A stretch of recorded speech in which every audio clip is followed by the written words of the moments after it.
በአንድ ጥቅጥቅ ያለ ደን ውስጥ ክንፏ የቆሰለ አንዲት ትንሽ ወፍ ነበረች። መብረር ስለማትችል በአንድ ትልቅና ለምለም ዛፍ ቅርንጫፍ ላይ ተጠልላ ትኖር ነበር። ዛፉ ከንፋስ ሽውታ ይከላከልላታል፣ ከፀሐይ ግለትም ይጋርዳታል። ወፏም በሕይወቷ ውስጥ ትልቁን ስፍራ የሰጠችው ሙሉ እምነቷንም የጣለችው በዚህ ዛፍ ላይ ነበር። ያለ እርሱ ሕይወት የለኝም ብላም ታስብ ነበር። አንድ ቀን ግን በድንገት ከባድ ድርቅ መጣ። ዛፉ ቀስ በቀስ ቅጠሎቹን ማርገፍ ጀመረ። ወፏ ግን አይተወኝም ብላ ጠበቀች። ነገር ግን ድርቁ ሲጠናከር ዛፉ ወፏ የተቀመጠችበትን ቅርንጫፍ ጭምር ማድረቅና ከሷ መራቅ ጀመረ። በመጨረሻም ያ ቅርንጫፍ ሙሉ በሙሉ ተሰብሮ ወደቀ። ወፏም ከተቀመጠችበት ማማ ላይ ተስፈንጥራ ወደ ጥልቁ ገደል መውረድ ጀመረች። በዚያች ቅጽበት ወፏ በውስጧ ትልቅ ባዶነትና ክህደት ተሰማት። ምን አጠፋው? ለምን ጥሎኝ ደረቀ? የሚሉ ጥያቄዎች በአእምሯ ውስጥ ተመላለሱ። ነገር ግን ወደ መሬት ተከስክሳ ልትሞት ጥቂት ሜትሮች ሲቀሯት በድንጋጤና በህልውና ትግል ውስጥ ሆና ክንፎቿን በኃይል ማርገብገብ ጀመረች። በዚያን ጊዜ ነበር ተአምር የተፈጠረው። ለወራት ታሞና ተቆልፎ የነበረው ክንፏ በድንገት ተዘረጋ። የወደቀችው ወደ ሞት ሳይሆን ክንፎቿን ዘርግታ ወደ ሰማይ ለመምጠቅ ነበር። ከፍ ብላ ስትበር ያንን ዛፍ አየችው። ዛፉ ቅርንጫፉን ባይሰብርና ባያርቃት ኖሮ መብረር እንደምትችል ሳታውቅ ሕይወቷን ሙሉ በዛፉ ጥላ ስር ተደብቃ የምትኖር ደካማ ወፍ ሆና ትቀር ነበር። የዛፉ መድረቅ ለሷ ውድቀት ሳይሆን ሰማይን ምትገዛ ንስር እንድትሆን የተደረገ የተፈጥሮ ጥሪ ነበር። ውድ የቻናሌ ቤተሰቦች፣ ልክ እንደዚች ወፍ በሕይወታችሁ ውስጥ ትልቁን ስፍራ የሰጣችሁት ሰው፣ ትላንት ለእናንተ ሲል ዓለምን ሊገለብጥ ዝግጁ የነበረ ነፍስ፣ ዛሬ እንደ እንግዳ ሲያልፋችሁ አይታችሁ ታውቃላችሁ? ቃላት ሳይወራወሩ፣ ጠብ ሳይነሳ፣ ነገር ግን ልክ እንደ መኸር ቅጠል ቀስ እያሉ ከሕይወታችሁ የሚረግፉ ሰዎች መኖራቸውን ስታስቡ ምን ይሰማችኋል? ሰዎች ከኛ ሲርቁ በመጀመሪያ ውስጣችን የሚፈጠረው የባዶነት ስሜት ነው። ምን አጠፋው? ምን ጎደለኝ? የሚሉ የጥያቄ መናወዞች አእምሯችንን ይወሩታል። ዛሬ በዚህ ቪዲዮ የምንነጋገረው ግን ስለ መለመን ወይም ስለ ማልቀስ አይደለም። ሰዎች ከሕይወታችን ራሳቸውን ሲያርቁ ክብራችንን ሳናስነካና ማንነታችንን ሳናረክስ በስነ ልቦናና በከፍተኛ ጥበብ እንዴት መጋፈጥ እንዳለብን ነው። ይህን ቪዲዮ እስከ መጨረሻው ከተከታተላችሁ የሰዎች መራቅ የእናንተ ውድቀት ሳይሆን የአዲሱ ማንነታችሁና አዲስ የሕይወት መስመራችሁ መጀመሪያ መሆኑን ትረዳላችሁ። እውነታውን በጸጥታ መቀበል። አንድ ሰው መራቅ ሲጀምር ልታደርጉት የሚገባው የመጀመሪያውና ከባዱ ነገር እውነታውን በጸጥታ መቀበል ነው። ብዙዎቻችን ሰው ሲርቀን ለመጠጋት እንሮጣለን።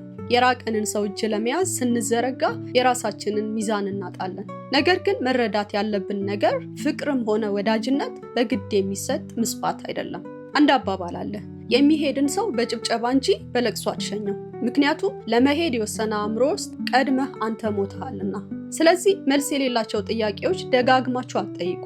ስልካቸውን አታጨናንቁ። በየማህበራዊ ሚዲያ ለምን እያላችሁ አትማጸኑ።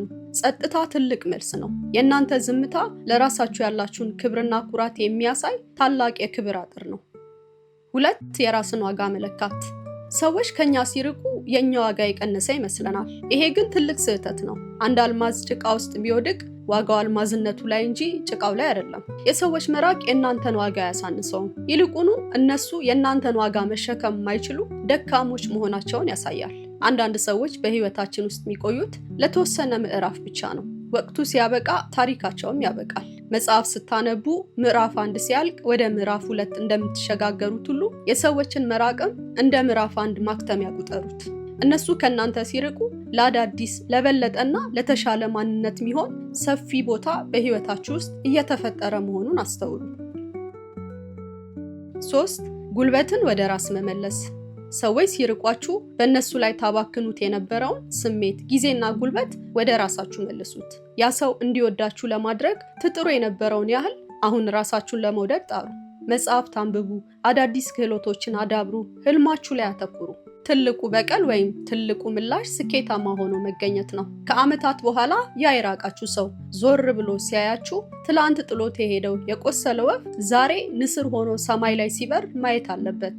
ያኔ ነው ዋጋችሁን የሚረዱት። ነገር ግን እናንተ ያንን የምታደርጉት እነሱን ለማስቆጨት ሳይሆን ለራሳችሁ ክብር ስትሉ ነው። 4. ይቅርታና መልቀቅ። ውስጣችሁን በቂምና በቁጭት አታቆሽሹት። የራቋችሁን ሰዎች በውስጣችሁ ይቅር በሏቸው። ይቅርታ የምታደርጉት ለነሱ ብላችሁ ሳይሆን ለራሳችሁ ሰላም ስትሉ ነው።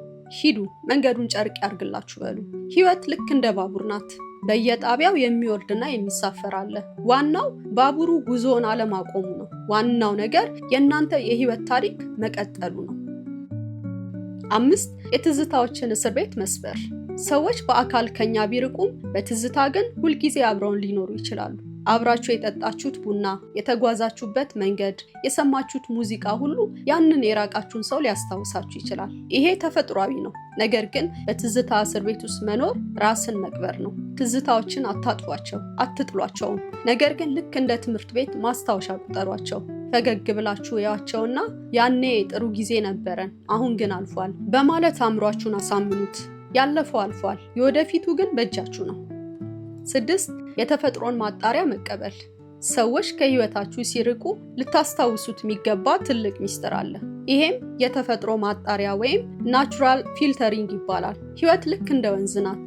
ንጹህ ሆኖ ለመጓዝ በየመንገዱ ያለውን አተላና ጉድፍ ዳርና ዳር እየጣለች ነው የምትሄደው። ፈጣሪ ከእናንተ ህይወት ላይ አንዳንድ ሰዎችን የሚያርቀው እናንተ ልትሄዱበት የምትፈልጉትን ረዥም ጉዞ መጓዝ ማይችሉ ደካሞች ስለሆኑ ነው። የእነሱ መራቅ የእናንተ መጉደል ሳይሆን የህይወታችሁ መጥራት ነው። የማይመጥኗችሁ ሰዎች ከህይወታችሁ ሲወጡ የሚመጥኗችሁና እውነተኛ ዋጋችሁን የሚያውቁ ሰዎች የሚቀመጡበት ንጹህ ስፍራ ትተውላችሁ ይሄዳሉ። ስለዚህ ተፈጥሮ ህይወትን ስታጠራላችሁ ለምን ብላችሁ አታማሩ። መራቅን እንደ እርግማን ሳይሆን እንደ ትልቅ ጥበቃና በረከት ቁጠሩት። 7. የብግነትን እሳት ወደ ስኬት መቀየር። አንድ ሰው ጥሎን ሲሄድ ውስጣችን የሚፈጠር ቁጭት ወይም የመበለጥ ስሜት አለ። ያንን እሳት ራሳችሁን ለማጥፊያነት አትጠቀሙበት። ይልቁኑ ያንን ቁጭት ወደ ስኬት ነዳጅነት ቀይሩት። እነሱ ሲርቋችሁ የናቋችሁ፣ ያለነሱ መኖር ማችሉ የመሰላቸው ሊሆኑ ይችላሉ። ያን ስህተታቸውን ግን በተግባር አሳዩአቸው። የበለጠ ስሩ፣ የበለጠ ወቁ፣ ውበታችሁንና ጤናችሁን ጠብቁ። ከዓመታት በኋላ ያ የራቃችሁ ሰው ዞር ብሎ ሲያያችሁ ትላንት ጥለውት የሄዱት ሰው ዛሬ ማይደርሱበት ከፍታ ላይ እንደሆነ ማየት አለባቸው። ያኔ በምላሳችሁ ሳይሆን በህይወታችሁ ትመልሱላቸዋላችሁ። ስኬታችሁ የእነሱን ስህተት የሚያሳይ ትልቅ መስታወት ይሆናል። 8. የራስን ብርሃን ማብራት። በመጨረሻም ደስታችሁን በሰዎች እጅ ላይ አታስቀምጡ። ሰዎች ሲቀርቧችሁ ምታበሩ፣ ሲርቋችሁ ምጠፉ ጨረቃ አትሁኑ። ልክ እንደ ፀሐይ የራሳችሁ ብርሃን ይኑራችሁ። ሰው ቢኖርም ባይኖርም፣ ሰው ቢወዳችሁም ባይወዳችሁም እናንተ መብራታችሁን አታቆሙ። ማንም ሰው ከእናንተ ስለራቀ የእናንተ ዓለም አይጨልምም። ምክንያቱም ዋናው ብርሃን ያለው በውጭ ሳይሆን በውስጣችሁ ነውና። ራሳችሁን ማክበር ስትጀምሩ ሰዎች እናንተን ለማክበር ይገደዳሉ። የራቋችሁን ሰዎች መልካም ተመኝታችሁ በሰላም ሸኟቸው። ጉዟችሁን ግን በደመቀ ሁኔታ ቀጥሉ። ውድ የቻናሌ ቤተሰቦች፣ የሰዎች መራቅ የህይወታችሁ ማክተሚያ ሳይሆን አዲሱና ጠንካራው ማንነታችሁ የሚወለድበት ታላቅ ምዕራፍ ነው። ራሳችሁን አትናቁ፣ ክብራችሁን ጠብቁ። ሁልጊዜም ንጉስና ንግስት ሆናችሁ ኑሩ። የዛሬው ቪዲዮ ከተመቻችሁና ብርታት ከሆናችሁ ላይክ ማድረጋችሁን አትርሱ። በዚህ ዙሪያ ያላችሁን ሐሳብና ተሞክሮ በኮሜንት አጋሩ። ለቻናሉ አዲስ ከሆናችሁ ደግሞ ይህንን የመሳሰሉ የህይወት ጥበቦችን ለማግኘት ሰብስክራይብ አድርጉ። በሚቀጥለው ቪዲዮ እስክንገናኝ ክቡርና ውድ ሆናችሁ ሰንብቱልኝ። ሰላም ቆዩልኝ።